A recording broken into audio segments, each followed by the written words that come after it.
At this juncture, Mr. President, I move that we adjourn the session until 3 o'clock in the afternoon of Monday, June 2, 2025. So move, Mr. President.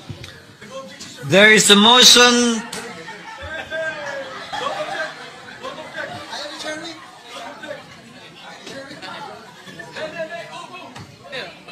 Win. Is there any objection? There being none, session is adjourned until 3 o'clock in the afternoon of Monday, June 2, 2025. Thank you, Mr. President. Thank you to our staff and Senate employees. Mabuhay ang Senado. Walang kahit na anong espesyal na araw ngayon kung hindi last day of session na kailangan tapusin ang dapat tapusin. Sir, for this day, sir, may pag-uusap with SP ng mga possible preparation, sir? Wala. Zero. Pero sir, yung rules, pwede siyang gawin even during the break? It has to be decided upon plenary action yan.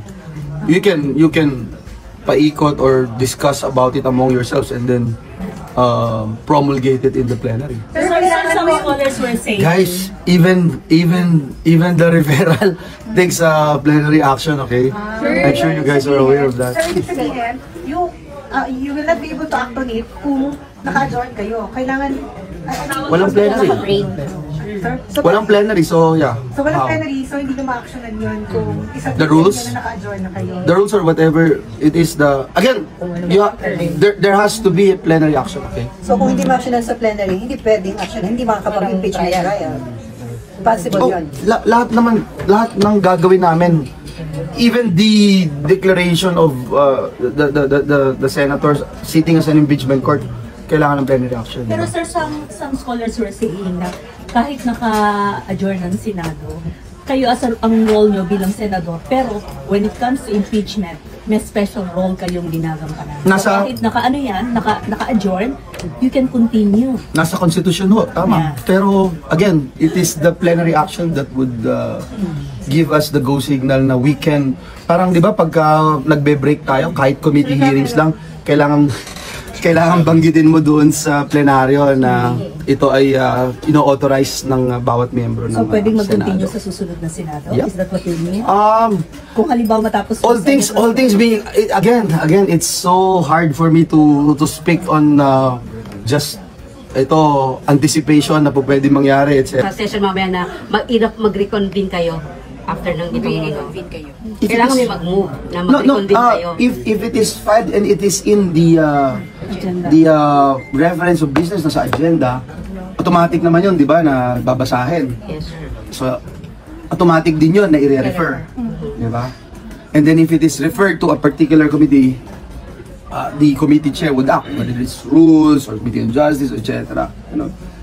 And there will be a motion. Siyempre, na pero yan, ang haba ng... Tingnan nyo ha. Kung magmo-motion, kunyari si RG na i-convene kami as a court. Pwede kong tanongin, RG, meron na ba tayong rules? How do you decide on quorum? Meron ba? Wala ata eh.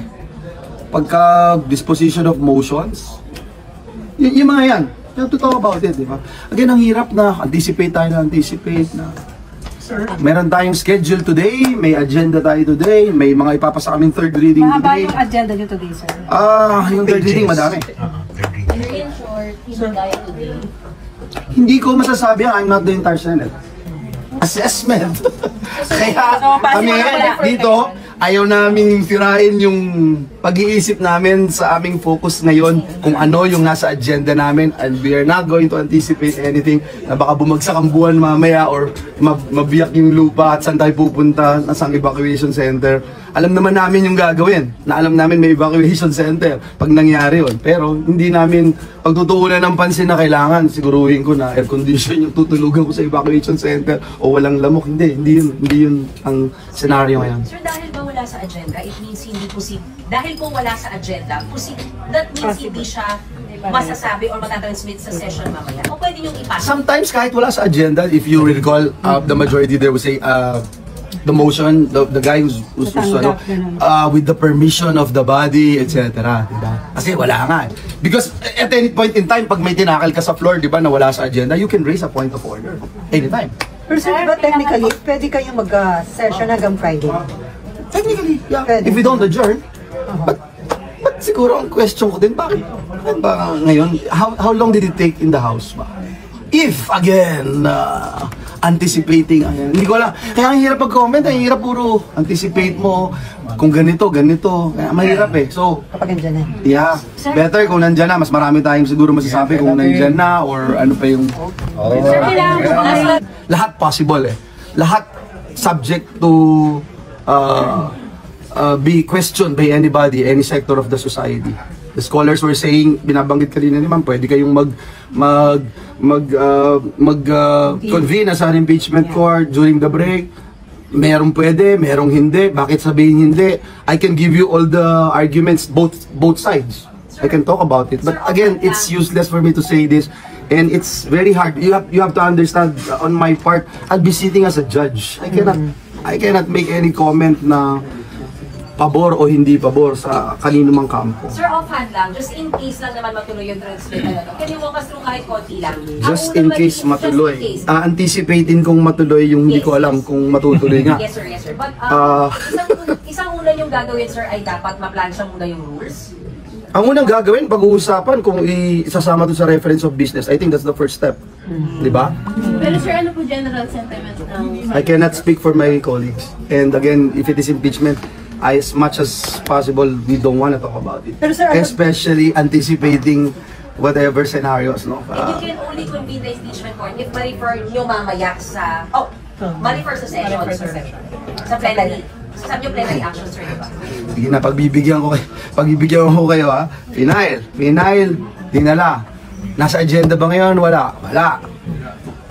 Ilalagay ba sa reference of business o hindi? Pag nalagay sa reference of business, another step, babasahin ba? Pag binasa ba, saan dadalhin? Ni-refer ba? Saan ni-refer? Di ba ganun yung process? Process. Parang kaya nyo ako tinatanong dahil PhD na ako sa impeachment when I was in the House. Process, iba yun. Iba yung sa House, iba yung rules ng House, iba yung sa Senate, di ba? And when you look at the rules in the Senate, napakagandang topic yan kasi masalimuot yan, mahaba yan, iba yan.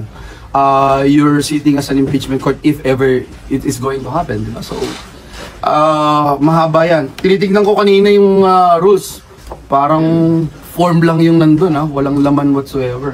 Remember nung time ni Senator Pimentel, di ba sinabi niya, nag-hearing tayo dito as an impeachment court.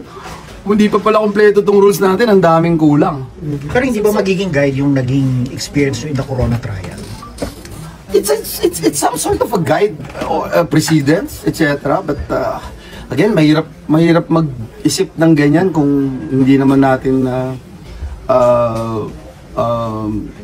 parang pinangungunahan natin yung events na possible na mangyari.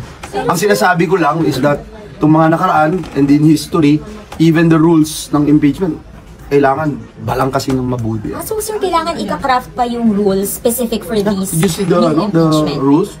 Masyadong general. So, ibig sabihin kailangan ng bagong rules kasi ang sa nakaraan yung presidente at saka Chief Justice. So this time, Vice President. So kailangan ng bagong rules? Again, pangungunahan natin ang Senado pagka nagsalita ako. Siguro, kung gusto niyo, off the record nyo kasi parang ayokong pangunahan ng mga kasama natin. Ang point ko lang is, na kasya ang 1,000 kalabaw dun sa rules of impeachment right now. That's my comment. Well, hindi natin po pwedeng pangunahan kung ano man ang mangyayari at hindi tayo sinostradamus at hindi rin ako naniniwala sa hulaan. So, tayo bilang parte ng Senado, we're just ready to do our part and perform our duties and responsibilities. Yan yung sinumpaan naming tungkulin bilang mga senador ng Republika ng Pilipinas. So, whatever it is, ano man ang kailangan namin gawin bilang representatives of the people, senators of the people, yun ang gagawin namin. Once matransmit, walang magagawa. I cannot make a statement or anything because that's already thinking na may magta-transmit, di ba? Hindi natin pwedeng, not even to anticipate na may magta-transmit. Dapat alam mo yun, when you took your oath as a member of the Senate, alam mo yun that if ever this happens, you will be sitting as a member of the jury. You will be part of the impeachment court. Alam mo yun. So, it's just there. Sir, Nothing special today or anything. as a senator, when you wake up in the morning, when you do your job every single day, alam mo yun, ng parte ng trabaho mo yun. If it comes, it will come. Sir, kahit naka-adjourn, pwede kayo mag-hear? Mahirap again na isipin na mayroong mangyayaring ganyan, no? Mahirap. But again, as I mentioned earlier, we're ready, we're prepared kung ano man yung hinihingi sa amin ng aming tungkulin bilang mga miyembro ng Senado. Umani naman ito ng iba't ibang reaksyon mula sa ating mga netizens. Ayon kay Mitch Naval, tama nga sila, hihintayin nilang matapos ang eleksyon kung sino yung mananalong mga senator, kaya bumoto po ng Pro Duterte para hindi makalusot ang impeachment. Pahayag naman ni Vicky Pati, pag na-convict si Sara ng dahil sa inyo, wala na kayong boto kahit kailan sa mga V at sa mga taga Mindanao. At ito naman ang saloobin mula sa ating kababayan na si Nek Ramil, Congress will be on recess starting tomorrow. This is a diversion from the real issue, which is the anomalous budget process as shown with the 28 blank items in the BICAM report. Mga kababayan, feel free to comment below para maglabas ng saloobin sa balitang ito.